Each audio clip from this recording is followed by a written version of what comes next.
Hi there, my name is Jason Caldwell. I am the lead developer for the s2Member plugin for WordPress.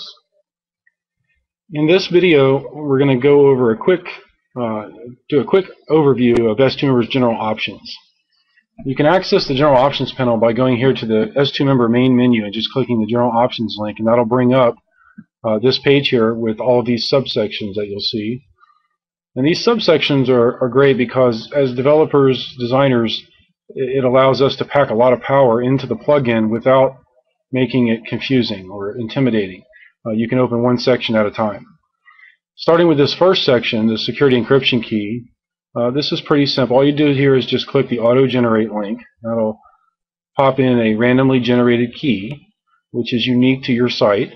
And this is important because you want to secure your installation of s2Member, make it unique from all of the other installations that exist around the world.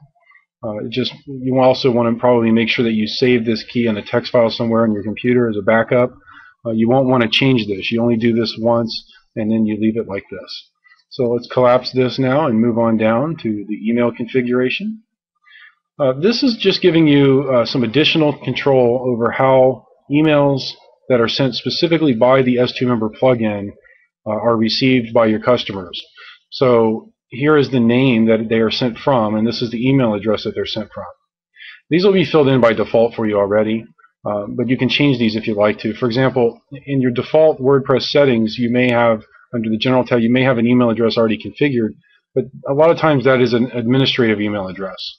So here, if a customer gets an email that is sent by a sign-up confirmation email, for example, that is sent by the s2Member plugin after they complete checkout, and then the customer replies back, you might want to have them reply back to a support address so that the support department can handle that customer service issue for you, as opposed to it being sent to the administrator. Okay, so moving on down to the login registration design. We touched on this in the introductory video a little bit. This WP login.php file, this is the default registration/login system that comes with WordPress. And with s2Member installed, s2Member makes it possible for you to customize and rebrand that login registration system to match the front end of your site. And let's take a quick look here. I'm going to open this up in a new tab. And we can see that by default, s2Member puts its logo up here, and it makes just all of this white to give it kind of a generic feel by default. This is also true for the registration panel, which is also a part of this same system. You can see here just the default registration fields and the default white with the s2Member logo. So we want to customize this a little bit, and that's what this panel is for. Here you can change the background color, the background image, the color for the text on top of the background, shadows for the boxes. Here you can upload a new logo image to replace the s2Member logo, and whatever width the image that you upload is, you'll want to match that up here. So you'll want to upload your image and then change the width to match it, and also the height. And also, while we're on this topic of the width of your logo image, as you can see here on the registration form, it also dictates the width of these alerts like this and of this registration box itself. And this is also true for the login panel as well, and for the lost password panel. So all of these little boxes are designed to match the width of your logo. So if you wanted a wider form field, then you would just stretch the width of your logo out, or make it a larger logo. Or some people I've seen even installations where logo images were designed wider with just open space on each side that was transparent, just in order to stretch the form fields out wider if they prefer it that way. Okay, so let's close this page down now, and we can collapse this section. Move on down here to custom registration fields. All right, custom registration fields allow you to request additional information from your customers that would be specifically geared to your site. So, for example, if your site needed to know what the customer's zip code was, you could I'll just copy this as an example and paste it in. Okay, so I paste in zip code, and now that registration form, let me open this back up again so we can see. All right, the zip code field does not appear here because I haven't updated my options yet, but if I save my options with the zip code entered, then that would add a zip code field. It would just say zip code. Now by default, that zip code field would not be required. The customer could enter it or they could not enter it. S2Member would not require them to do so. If you want to make it a required field, then you just, as shown in the example here, you wrap it inside asterisks. So just like you see here, right there, you just wrap this in asterisks just like this, and that would make the field required. And so when it appears here, it would appear with an asterisk beside it. So it would say zip code with an asterisk indicating that it's a required field. And s2Member will validate that by forcing certain information to be entered. The allow custom passwords during registration. By default, s2Member, as does WordPress, it's designed on the registration form to say a password will be emailed to you. So the customer puts in their username and their email address along with their name, their first and last name, and then the password is generated automatically. Usually, as you've probably seen similar services to this, usually the password that you receive in an email is not easy to remember. However, it is unique, and the only way you can get it is if you've provided an adequate email address. So some site owners prefer this because it's also a form of email validation or email confirmation, because there's no way they can log in unless they provided a valid email address. So it's just a matter of preference. You can change it here. If you set this to yes, then the customer will be, this message will go away, and instead there'll be a password box right underneath the username here where the customer can type in their own password at the time of registration.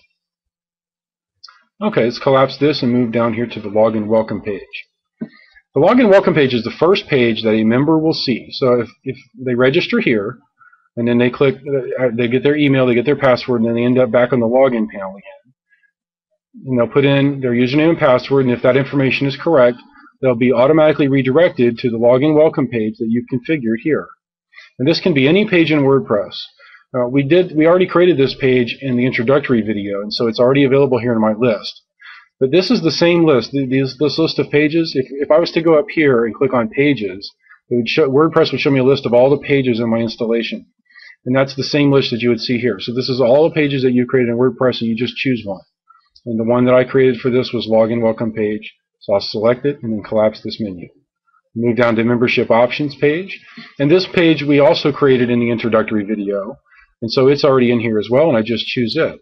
Membership options page is where anyone in the general public who is not logged in, they're not a member, if they try to access an area of your site that you have protected with the s2Member plugin, then s2Member will automatically redirect that visitor to the membership options page where you as the site owner should have details about what membership to your site includes, how much it costs, and this is also where you'll put your PayPal subscription buttons, which are also provided to you by s2Member right here under PayPal buttons.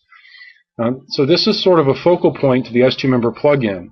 This is where all non-members, people without access, are redirected should they attempt to access an area of your site, and this will serve as your sign-up page as well.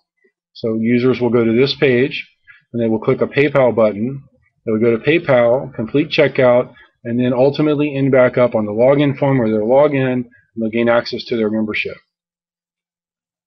So moving on down, we have open registration free subscribers. Now, by default, s2Member locks this down. So even though I can go to this page right now and click on register, the only reason that s2Member allows me to even pull up this registration form is because currently I'm logged in to the administration. So I'm logged in as an administrator. But because this setting is set to no, do not allow open registration, if I was not logged in, s2Member, this link wouldn't even be down here for registration. Like if I was on the login panel, the little link that says register would not even be there, would not even be available. And even if it was, if they clicked on it, it would not allow them to register. The only way, by default, the only way s2Member will allow a customer to register is if s2Member is capable of detecting that they have just come from PayPal and they have the encryption cookies that are set after that checkout process is completed.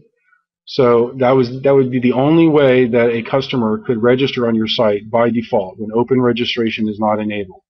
s2Member sets 3 different encryption cookies and allows the customer to register one time, either immediately after checkout, or if it takes them several days to come back, then that's fine as well. They also get an email with a special link that has an encryption code in it that grants them, one-time access to register for what they paid for and get in and log in and have access to whatever it is that you as a site owner are offering with your membership.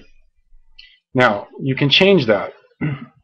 In this drop-down, if you choose yes, and you want to allow open registration, then that means you're allowing free subscribers at level 0. So, to explain this further, if I was to go to the register form, and you as the site owner are allowing open registration, then I could then access, anybody in the public could come to this form and then register.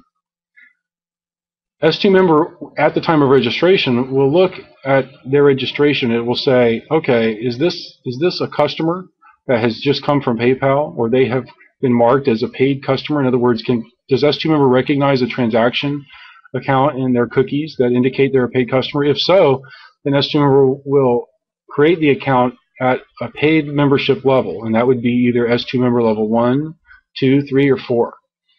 If they're not, if they're just a general public user, and they're just registering because you have made it freely open to anyone to register, then s2Member will create their account at the default level 0. That means that they would be created as a free subscriber. So they effectively are a member, only they don't have paid member access. They only have access to the login welcome page or anything else that you've deemed available on your site at level 0, which we'll get into here in just a minute on how to configure the different levels. Okay, moving down to membership levels and labels. So as we were just discussing, level number 0 is for free subscribers, and it's reserved as indicated here. It's always for free subscribers. So when you open registration up, then you're allowing free subscribers in, and they will always go in at level 0. The only time a registration goes in at a paid level is if the customer has already completed a PayPal transaction. And in that case, they would go in as a member level 1, 2, 3, or 4, depending on how you created your PayPal button. So when you go to create PayPal buttons, you'll create a PayPal button for access to a specific level. You can change these levels if you prefer. For example, let's say that you don't plan on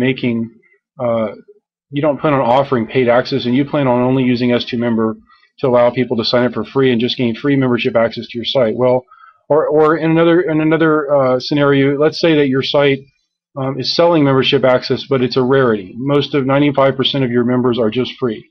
Well, in that case, you might change this. You could just change this to member. So it's pretty flexible. You can change whether it's the intended behavior of s2Member or not. You can change this label, and although everybody would go in as a free subscriber, you could just call them a member. And then you could grant level 0 access using some of these options down here, which we'll get into in just a moment. And then let's say that you're going to have an occasional paid member, and you would just sell this. You might call this premium membership. And let's just assume that those are the only 2 levels you'll use. And so what I'll do is I'll just dash these out so that it's easy for me to see visually that I'm only using 2 levels. And this is fine to do that. So I have 2 levels, and I'm using level 0 for just open registration where anybody can get in without having to go through PayPal. They just use the free registration form here, they fill it out, and they go in as a level 0. When they get into their account, or if they want to click a PayPal button and join as a premium member, then they will go in, and then when they finally end up on this registration form, s2Member will put them into the system as an s2Member level 1. And so they would be a premium member. Okay, so let's move on down here to these next sections. And before I open up this post-access